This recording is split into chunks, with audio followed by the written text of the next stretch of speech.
Bonjour mes petits trésors, je suis Luna la fée. Prête pour de nouvelles aventures magiques? Suivez-moi et venez découvrir des histoires enchantées. Zoé et la chaise volante. Un matin ensoleillé, Zoé, une petite fille curieuse, entra dans le salon entraînant son nounours préféré, Monsieur Patate. Ses couettes rousses sautillaient joyeusement à chaque pas. Zoé était vêtue de son pyjama à pois colorés, brillant comme des bonbons. Elle remarqua une vieille chaise en bois, solitaire sur la table. La chaise semblait fatiguée, avec ses pieds tordus et sa peinture écaillée, comme une ancienne carte au trésor usée par le temps. Zoé s'approcha doucement, caressant le bois rugueux du bout des doigts. « Tu as l'air fatigué », murmura-t-elle avec sympathie. « Je vais m'asseoir pour te tenir compagnie. » Elle s'installa confortablement, serrant son cher Monsieur Patate contre elle. Soudain, un vrombissement doux remplit la pièce. « Bzzz !» fit la chaise. Zoé poussa un petit cri de surprise, les yeux écarquillés de curiosité. « Monsieur Patate, je crois que notre chaise a un secret. » En un clin d'œil, la chaise trembla légèrement et décolla du sol. Zoé s'exclama « Ah !» en serrant son nounours plus fort. « Où vas-tu, chaise ?» s'écria-t-elle, le cœur battant d'excitation. Mais la chaise, silencieuse, glissa doucement vers la fenêtre ouverte, entraînant Zoé à travers un nouveau monde captivant. La chaise s'élança dans le ciel bleu, emportant Zoé et Monsieur Patate dans une danse aérienne. Le vent doux caressa ses joues, comme si le ciel lui offrait un tendre baiser. Zoé riait, amusée par la sensation de voler si haut dans cette chaise magique. En bas, le monde devenait tout petit. « Regarde, Monsieur Patate, notre maison est aussi petite qu'un grain de riz maintenant », s'exclama-t-elle, pointant du doigt la maison qui rapetissait. La chaise virevoltait entre les nuages cotonneux, plongeant et tournoyant avec enthousiasme. Zoé s'accrocha, ses cheveux flottant autour de son visage comme une mer de feu ardent. « On vole plus haut que les oiseaux !» cria-t-elle, le cœur rempli d'une joie pure. Sa voix se perdit dans l'air, mais elle savait que la chaise comprenait son émerveillement. La chaise atteignit soudain un nuage si épais qu'il ressemblait à une montagne de barbe à papa. En le traversant, elles s'immergèrent dans une pluie de gouttelettes brillantes. « Splash !» fit Zoé, éclatant de rire. « On dirait que ce nuage est fait de sucre magique !» s'amusa-t-elle, frottant l'humidité scintillante de ses joues. La chaise, elle, tintinabulait doucement, heureuse de partager cette aventure avec Zoé.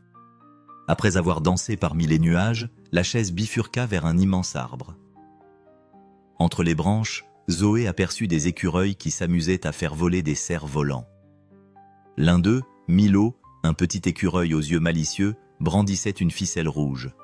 « Salut Zoé !» cria Milo, le visage illuminé par la joie. « Veux-tu essayer ?» ajouta-t-il en désignant un cerf volant en forme d'étoile, flottant doucement dans le ciel. La chaise pose une pose gracieuse, se balançant légèrement pour dire bonjour. Zoé sourit et attrapa le cerf-volant étoilé. Le vent jouait avec les couleurs éclatantes de l'étoile, la faisant briller comme une constellation personnelle dans le vaste ciel. « Regarde, Milo, elle vole vraiment haut !» s'enthousiasma Zoé, guidant l'étoile scintillante avec délicatesse, pendant que le cerf-volant danse et tournoie librement. La chaise tapait joyeusement du pied, avec un rythme énergique, comme si elle aussi voulait être de la partie. « Merci, Milo. C'est tellement amusant !» s'exclama Zoé en riant. La chaise, quant à elle, semblait fredonner une douce mélodie aérienne, enveloppée de l'innocence des jeux d'enfants. La chaise, après avoir quitté l'arbre dans une gloire d'enchantement, se dirigea vers une rivière sinueuse. Les canards s'y baladaient gaiement, dessinant des cercles sur l'eau miroitante. Clara, une canne élégante avec des plumes dignes d'une peinture, s'approcha avec curiosité. « Ça alors, tu as une chaise vraiment amusante », dit Clara, ses yeux pleins de malice. « Elle a peut-être envie d'un biscuit ?» proposa-t-elle, en tendant un biscuit croustillant, parfumé au miel. Zoé éclata de rire, en écho au clapotis de l'eau et au chant des oiseaux. « Je crois qu'elle préfère voler que manger », répondit Zoé avec un sourire espiègle, caressant Monsieur Patate d'un geste affectueux. Mais la gentille Clara insista en glissant le biscuit dans la petite main de Zoé. Zoé remercia Clara d'un signe de tête gracieux, avant de briser et partager le biscuit avec Monsieur Patate. « Tu sais, voler ça donne faim », déclara Zoé en riant. Lui offrir un moment de gourmandise sembla fit sourire la chaise, plus contente que jamais de sa journée. La chaise savoura le moment de tranquillité, bercée par l'ondulation paisible de la rivière. Le soleil descendait à l'horizon, peignant les cieux d'or et de roses tendres. Zoé savait que ce jour resterait gravé dans son cœur. Alors que l'après-midi touchait à sa fin, la chaise emmena Zoé vers une colline couverte de fleurs chatoyantes. Un parfum de miel flottait dans l'air, doux et réconfortant, tandis que Zoé glissait sur l'herbe tendre, ses pieds nus effleurant les pétales. Zoé descendit de la chaise pour la première fois, attirée par une marguerite lumineuse qui s'étirait vers le soleil couchant comme pour caresser le ciel.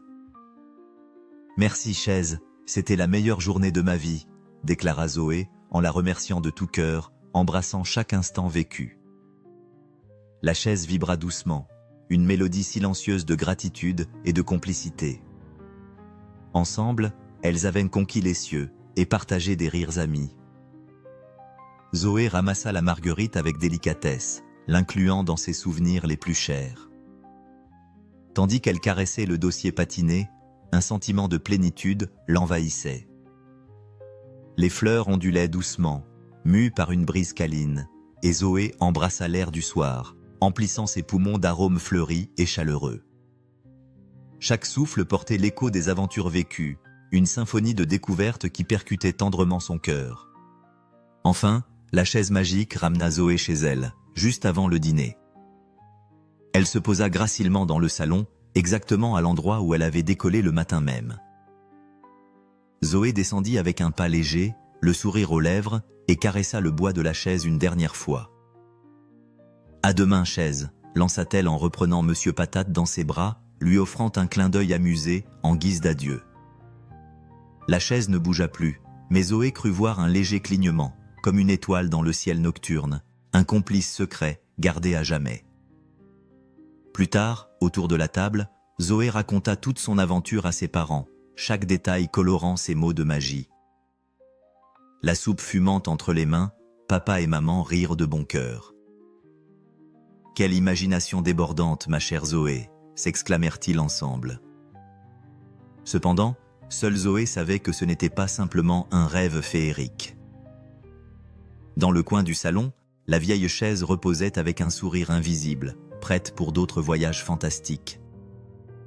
Des étoiles dans les yeux, Zoé se blottit dans son lit ce soir-là, se demandant quels lieux enchanteurs pourraient encore l'attendre grâce à sa chaise ailée. Et alors qu'elle s'endormait, elle murmura à Monsieur Patate : « Vers quelle aventure irons-nous demain ?» laissant aux enfants curieux d'imaginer les nouvelles merveilles à découvrir.